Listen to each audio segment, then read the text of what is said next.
السلام علیکم ورحمۃ اللہ وبرکاتہ نحمدہ ونصلی علی رسولہ الکریم اما بعد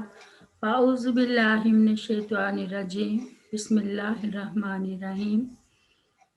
رب اشرح لی صدری ویسر لی امری واحلل عقدۃ من لسانی یفقہوا قولی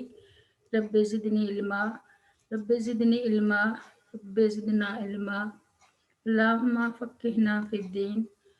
رب یسر ولا تعسر وتمم بالخیر بسم اللہ الرحمن الرحیم۔ آج ہم سورہ بقرہ کی آیت نمبر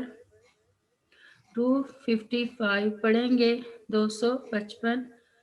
آیت الکرسی۔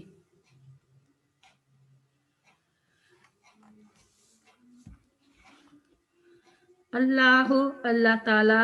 لا نہیں الہ کوئی معبود برحق الا سوائے ہو الحی القیوم اس کے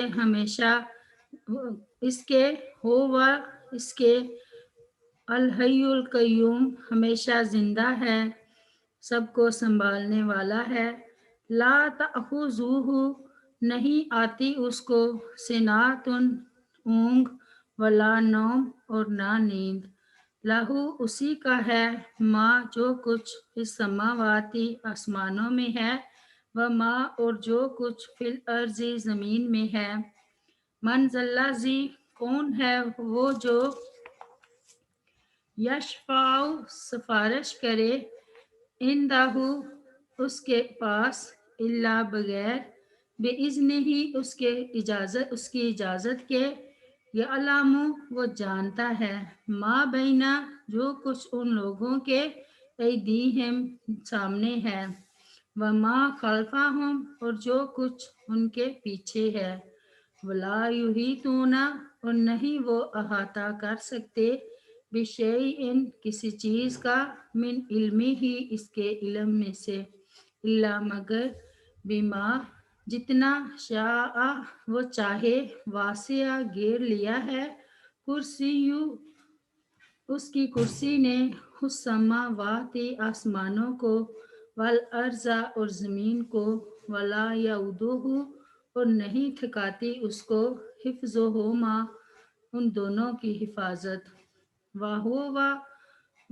العلی العظیم اور وہ بلندتر نہایت عظمت والا ہے۔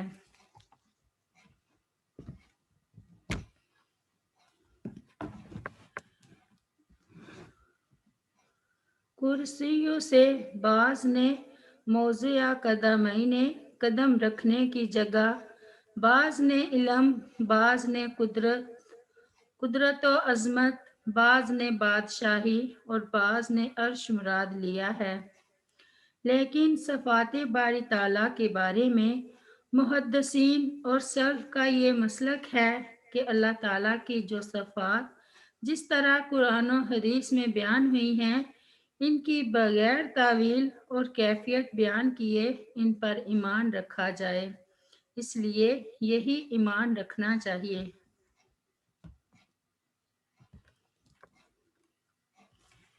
یہ آیت الکرسی ہے جو قرآن مجید کی تمام آیات سے عظیم آیت ہے اور جس کی بڑی فضیلت صحیح احادیث سے ثابت ہے۔ یہ اللہ تعالیٰ کی صفات جلال، اس کی علو شان اور اس کی قدرت و عظمت پر مبنی نہایت جامع آیت ہے۔ سیدنا ابی بن کعب رضی اللہ عنہ بیان کرتے ہیں کہ نبی کریم صلی اللہ علیہ وسلم نے ان سے پوچھا، اے ابو منذر، کیا تم جانتے ہو کہ تمہارے پاس کتاب اللہ کی سب سے زیادہ عظمت والی آیت کون سی ہے؟ کہتے ہیں میں نے جواب دیا، اللہ اور اس کا رسول ہی زیادہ جانتے ہیں۔ رسول کریم صلی اللہ علیہ وسلم نے دوبارہ پوچھا، اے ابو منذر، کیا تم جانتے ہو کہ تمہارے پاس کتاب اللہ کی سب سے زیادہ عظمت والی آیت کون سی ہے؟ میں نے کہا، اللہ لا الہ الا ہوا الحی القیوم، یعنی